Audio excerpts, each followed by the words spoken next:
today. It should be a short, sharp, but fun next 30 minutes.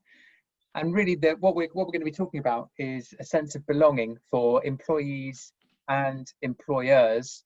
And that's something that we read about all the time, but now probably more than ever, we're seeing it in everyday language, in press all of the time, and it's probably more important now than it's ever been. So just a quick introduction and agenda. I'm Will Akerman. I'm the founder and managing director of MyKindaFuture. I'm Owain. I'm the CEO of the Cognition company, which uses behavioural science to help companies grow. And in a former life, I set up the government's Behavioural Insights team, or Nudge unit. Hi everyone, my name's Ed Gardiner, so I'm a behavioural scientist and a director at the Cognition company. So I've been working closely with MyKindaFuture and the Connector team, looking at how we can embed belonging within Connector and within the work of MyKindaFuture, and importantly, how we can measure it. And I'll talk more about that later. Fantastic, thanks Owen and Ed. And just quickly, the agenda, we're going to talk about the research that we've done working with HR senior people and also employees, and then hear from Owen and Ed and bring some of that expertise to life a little bit. And then there's time for questions at the end of that. But equally, if you've got questions throughout, then feel free to post them on the chat function, and Hannah will kind of interject at the right time and feed those to us.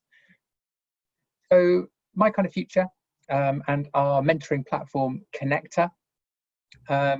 We are about 10 years old. We're still a small team. We're about 55 people, and we support people in the transition to get into work, and then to help those people do well in work.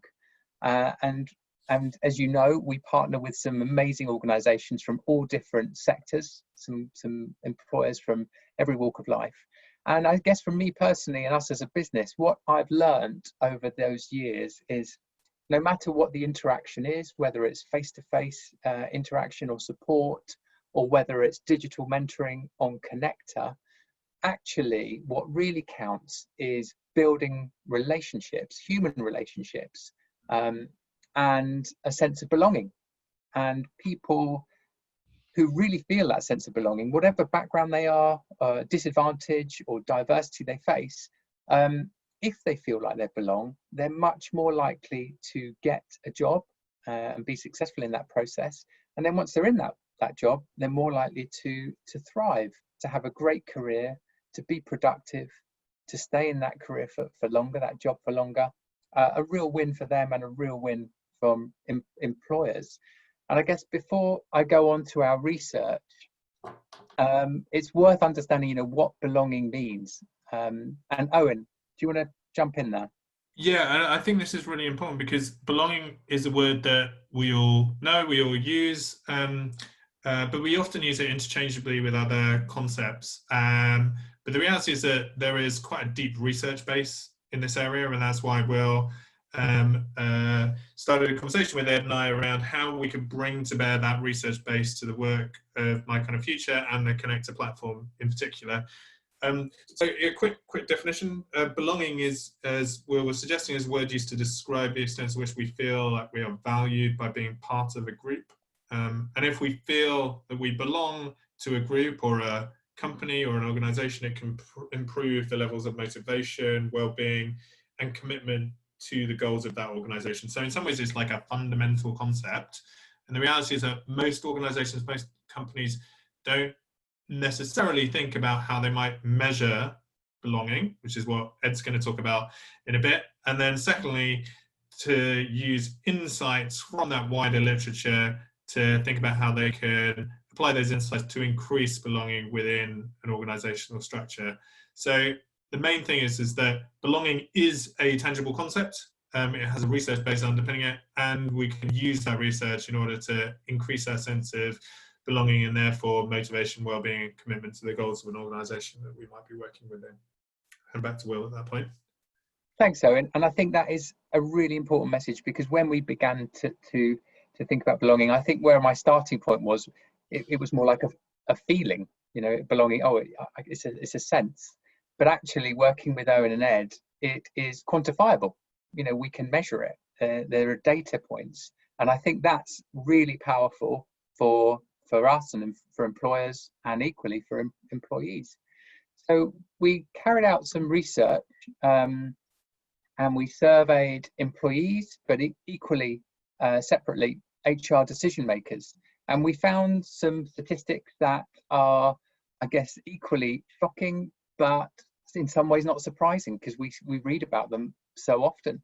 And the two that jump out to me on the left-hand side are that only 32% of employees feel like they completely belong at their current company. And that was our research. And funnily enough, I think I saw something else in the press recently that showed an even lower number than that, a different piece of research. And of those who don't feel a sense of belonging, so the much larger 2/3 of the workforce, 80% of those people are considering leaving their role within the next 12 months. So 2/3 of people, 80% of those are actually don't feel like they belong, and that is making them consider leaving their role. Ed, do you want to jump in there and add some thoughts? Yeah, so thanks, Will. So to go a bit deeper, I guess, into what belonging is. So I completely agree. These first two stats, I guess, are interesting, particularly the second one in terms of the number of people who are considering leaving their role within the next 12 months among those who don't feel a sense of belonging. And the reason for this is that belonging strongly influences these feelings of identity, engagement, and motivation. So if you feel like you don't belong well within an organization, then you don't necessarily feel like you identify maybe with the values or the other people or the goals of that organization. You're likely to be less engaged and probably less motivated, therefore, as a result. And as a result, potentially less happy, poorer well-being, and less productive as a result. So one of the kind of, I guess, big findings within the world of behavioral science over the last few years is that the relationship between well-being and productivity doesn't necessarily go the way that people think. So it used to be that the more productive people were, then the happier they were. But what we actually know is that the happier people are, the more productive they are. And the more that you feel like you belong within an organization, then the more valued you feel, and the more likely you are to want to stay and contribute to the goals of that organization, which is why it's a really, really important thing to have at the heart. And it's therefore thinking about different ways that we might increase and improve belonging is a really, really important point. So if we think about, okay, well, what is belonging? Owen gave you a kind of broad definition of what belonging is. Then we can further break it down into kind of three main elements. So the first is organizational identity. So how strongly you identify, say, with the values and practices of an organization. So when you are within your team, or say within a team meeting or within that organization, do you feel like you look around and the people that you are there working alongside are the type of people that you are? Are they someone that share your goals, share your values, and therefore feel like you want to work together and contribute to the success of that organization? The second thing is what we call psychological ownership. So it's this idea of just simply, this is my company. So I don't know, if you're talking to friends about your organization, if you're talking about your work on a daily basis, are you talking about my team? Are you talking about my organization, my projects? Are these things that you feel like you have a very strong psychological connection to, that you want ownership over them, and therefore you feel proud, I guess, to talk about them and to feel like you are a member of that team? And then the final one is what we call perceived insider status. So again, is this feeling that I am within this group and I feel a strong part of this group, of this membership of this group that is my organization, or do I somehow feel like an outsider? And therefore, by understanding these kind of underpinning structures, you can then begin to understand why those who maybe don't feel a sense of belonging are considering leaving. And it's therefore quite, I guess, a frightening situation that if you have a workforce that is disconnected from the values of your organization, or simply don't feel like they're a member of that particular group, then it's likely they are going to be less productive and considering leaving in the future. Back to you, Will. Thanks. Thank you, Ed. That is terrific. And so this is one half of the equation, I guess, employees and their sense of belonging and the impact that can have on their success and equally the employer's success. And then the other part of the research that we carried out was with HR decision makers. And equally, there were some really strong findings there. And you can see for yourself some of these statistics, and just how important for an organization's success and key objectives that belonging, really is central to that. And Ed and Owen, I don't know whether you want to pick up now or on any of these points. Yeah, I think it's highly unlikely that you'll come across an HR decision maker that obviously does not care about the well-being of their employees. I mean, every HR person is going to care about that sense of community, about the belonging. I think the challenge here is then, what do we do about it? So if we know that we want to try and increase a sense of belonging, actually, what does that mean in practice? And then more importantly, how do we go about measuring whether or not we have made a change to that? So what we've been developing with Will and his team is, what are these design principles of belonging? So what do we know that we need to be doing in order to increase sense of belonging? So what should HR decision makers be doing? So for example, some of these are simple things like ensuring that your organizational values and practice are distinctive. So do people know where the boundary lies, say, between your organization and others? Like, what is it that makes it different? And therefore, how can I better self-categorize as someone who shares the goals, the histories, the values of that organization, and feels like there is someone who is a member? The second thing is just simply encouraging very positive reciprocal interactions amongst people in the group. So a fundamental part of belonging is frequent positive interactions and personal contact between those members. So this is particularly relevant, I guess, in current circumstance, whereby maybe people are more distant, there's more virtual working, they're not connected through the office space, they're not socializing as much. So how can we maintain those links in a digital platform? Again, is something that I guess Connector and MKF are looking at very, very closely. Another point is just assigning responsibility and getting people to participate in an organization. So rather than a kind of top-down structure where people are told to do things or informed of how an organization is growing, say, or changes that might be coming, how can you actually give people responsibility to help determine the path of that growth? So how can you hear from what they want? How can you encourage people to voice their opinions and their contributions? Because the more people feel like they are taking responsibility, then the more they feel like they have ownership over that organization and are therefore more likely to belong. So these are just a couple of examples of things that on the face of it seem relatively simple, but then putting these into practice is a bit more of a challenge. And therefore, over time, measuring whether or not we are making a difference becomes even more important. And so this is, again, why we've been working with MyKindaFuture on developing some kind of index, a measure determined whether or not belonging is changing over a series of time. So at the start, Owen was talking about how belonging is not necessarily an intangible concept. It is a tangible concept.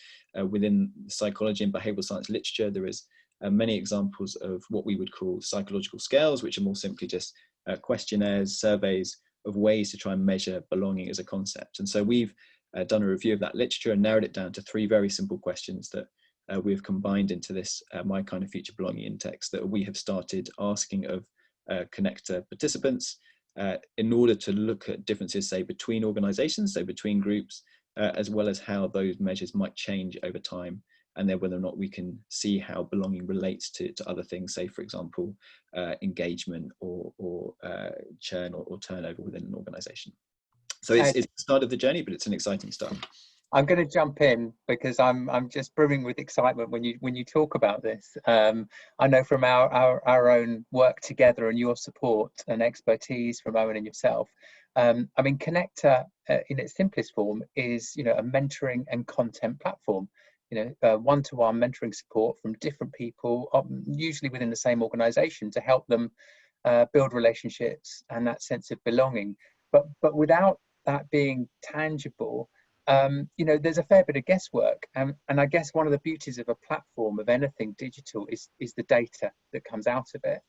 So the bit that really got me fired up, and I know that we've known each other for a couple of years, but certainly in the last 6 months, it is just what you're talking about. It's if you can define what belonging means, and then through a series of activities, whether that is mentoring conversations or content, you can benchmark someone's belonging, how likely they are to feel that sense of belonging, or out of 100 points, you know, where they are on a scale on a comparative basis, you know, across the whole data set and on any employer, or against an industry benchmark, or even just in that employer's benchmark. That is hugely exciting to me, and you know, I'm really proud that we're working on it together. So yeah, that is absolutely terrific. And what do you think for us, some of the things that this will uncover might be, as we you know, get into the roots of it a little bit? Well, I think, so it's Owen here. I think that what we will effectively do is to build out the research base in this area to increasingly show some of the things that the psychological literature is already showing about the relationship between the factors that Ed has mentioned around motivation, well-being, and ultimately retention within within organizations and companies. And it links to, we had a question from Ian Berkshaw around the common mistakes that employers make when trying to create belonging within an organization, which I think is a really important question. And I think one of the starting points is that very often we fail to use that research base to start the process of understanding the baseline within an organization, which is why Ed and I have been working on the survey questions that ultimately underpin the way in which we're looking at belonging within Connector.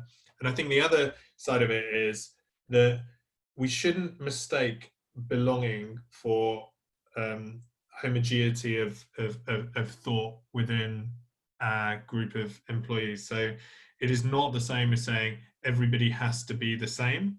And in fact, I think there is a strong case for saying that diversity of opinion over the long term is a good way of improving that sense of belonging within an organization. In other words, this is about people from diverse backgrounds and people who have different forms of opinion all feeling like they are able to meaningfully contribute. And I think that element of it will be something that comes through very strongly over the next couple of years. That is hugely powerful, and I guess again, certainly those senior HR managers I've spoken to, you know, supporting a more diverse employee group has again become a real priority. So I think belonging is definitely a hot topic, and supporting a diverse workforce is a hot topic, and the work we're doing here should really empower, I guess, employers to be able to make good decisions based on data rather than you know, just a hunch. And Han, I don't know if we've got any questions, or Ed, if you want to add to it before we go to any questions. I think, sorry, this is Ed here. So I think one more just response to Ian's question in terms of what are the common mistakes. I think not being authentic, I think people will see through that very quickly. So we know that to encourage a sense of belonging, you need an organization's values and practices to be clear and distinctive and authentic. So I think if an organization is presenting itself in one way and saying, yes, we do X, Y, and Z, whereas in reality, what maybe employees are seeing on the ground or how that organization is actually acting, if there's a difference between those two things, then I think quickly people will begin to have more distance, or won't necessarily say align with the values of that organization. So I think it's being honest and it's being genuine in what those things are. The other thing which I think is interesting in this space, or indeed any area where you're looking at baselines across organizations, is that we often look at data not based on its objective merits, but in relative terms. And Ed and I think about this in all kinds of different areas, like the relative judgments that we make rather than the objective decision. So a good example of this is if you go into a coffee shop, you tend to get the medium-sized coffee cup, regardless of the objective size of that coffee cup, even if in another coffee shop the medium-sized cup may actually be the large cup. And one of the things that's going to come through in this field of research, and will be really interesting from a connector perspective in terms of the way that we're collecting the data will be to show the relative nature of belonging within organizations and then across organizations. So in other words, does organization A have a greater or lower sense of belonging than organization B? And do we start to see patterns within and across different sectors? So I think that's gonna come through very strongly. And the beauty about Connector is that it will enable us to very rapidly assemble those data sets in a way that's actually quite complicated in the absence of a platform of that kind. Thanks, Owen and Ed. And yeah, you can tell how excited I am, because already just with the mentoring and content platform, we're able to provide, as with any data platform, I guess, completion rates, engagement rates, when people are dropping off and when people aren't. And that data is incredibly useful and can provide, some insights and some red flags. But once you start building in, the hard data around belonging, I think that just takes it to a different dimension of kind of management insight. And yes, that might support a diversity agenda, but equally it can support a productivity agenda. It could be around a transformation or reskilling through automation. I think, when there are big workforce changes, actually being able to benchmark the changes in belonging of the workforce through that process and through that cycle with hard kind of management information and data will be incredibly powerful. And certainly, we're working with a couple of employers on this right now as a kind of pilot phase. And if there are people on the call who would like to be part of that, then let us know. Ed and Owen, are you happy for me to hand over to questions, or was there anything you want to chat about in advance of that? Well, one last thing is to just follow on from the point that Ed made earlier about the fact that this is increasingly important in the current situation, because belonging is so much about the social connectedness of individuals within a wider organization.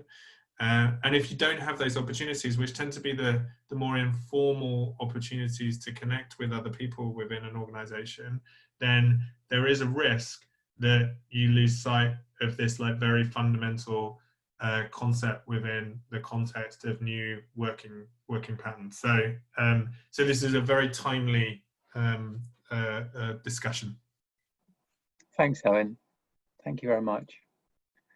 Han, I don't know if we've had any questions that you could turn to. Yeah, thank you, Will. So I've had a couple sent to me directly, which I'll move through. And then, of course, if there are any more questions coming in, then please just put them in the chat. So the first one is, what's the evidence to suggest that employees who have a sense of belonging are more productive during work? So I'll start with this one. So I guess the short answer is, in terms of direct measures of both belonging and productivity, there is little real world example of this. And I think this is kind of the fundamental point of why we are currently working on this belonging index. There is a lot of evidence from the literature. So in terms of, I guess, experimental research, lab research that looks at the relationship between, say, measures of belonging, engagement, motivation, productivity, that show a very strong relationship between these things. What we want to try and demonstrate is this evidence in the real world through a platform like Connector, where we are encouraging people to engage with an organization, and we are also measuring belonging in the real world. So yeah, so I guess the short answer is that in the real world, the evidence is limited. In the existing research literature, there is substantial evidence. So we're trying to cross that divide between, I guess, the research literature and kind of applied industry evidence. Perfect. Thank you, Ed. Is there anything you wanted to add, Owen, before we move to the next one? No, nothing really to add, other than this is all about application of some fairly sort of cutting edge research, and the use of Connector, I think, ends up being an opportunity to take, as Ed was suggesting, this research to the next level, which is can we bring it to bear in real world situations? Perfect. Thank you both. Conscious of time, so yeah, I'll move on to the next question. Obviously, if anyone else on the call today would like to finally ask a question, then please do put it in the chat or the Q&A function. So the final one from me today is, what are 1 or 2 actionable tips that employers can use right now to make a difference in the immediate term? So I can pick this one up to begin with as well. So I mentioned at the start, there are a few kind of key recommendations that come out of the literature at the moment. And one of those is this idea of making your values and practices very distinctive. So how can you distinguish, make it more distinctive, say, as compared to others within your field or industry, and ensure that those values and practices are something that employees can relate to and apply in their day-to-day work. So they're not things that are kind of intangible, but how can you show them what that looks like in practice? So what does it mean in terms of the behaviors, the attitudes, the kind of organizational practices and policies in the real world, rather than something that maybe sits in a report on a dusty shelf. The other thing is helping people identify as being part of that group. And so this comes back to Owen's point around, this is not about people being the same. This is helping diversity of thought and helping people realize that there are people like me within this organization, because you are going to have a huge diversity of background, interest, and therefore you don't want to present a homogenous employee. It's helping people understand that there are a whole range of different interests within this organization, and therefore whoever you are, whatever your background might be, there is someone here for you, and therefore you can feel like you're a member of this organization. Just one thing to add on that is that the research shows that co-creation of solutions is a really powerful way of building a sense of belonging amongst employees. And again, there's no better time to think about that in terms of the new ways of working, new working practices as we ease out of lockdown. Thanks, guys. I know we're coming up to time, and I guess firstly I should say, for Connector, our mentoring content platform, our ambitions are to be world class. And Owen and Ed, you are truly world class in your field, and I'm very grateful. I feel privileged to work together. I really do. And I know that anyone on the call, if you've got questions, then follow up with either myself or Owen and Ed, whose contact details are on the screen right now. But thanks for joining us today. I hope you found it insightful. I've enjoyed it, and it's a subject that I absolutely love talking about and hearing and learning more about. And if you'd like to get involved, then drop us a line. Thanks, Will. Goes without saying the feeling is mutual. Yep. Thanks, Will. Thanks, everyone. Hannah? Perfect. Thank you all.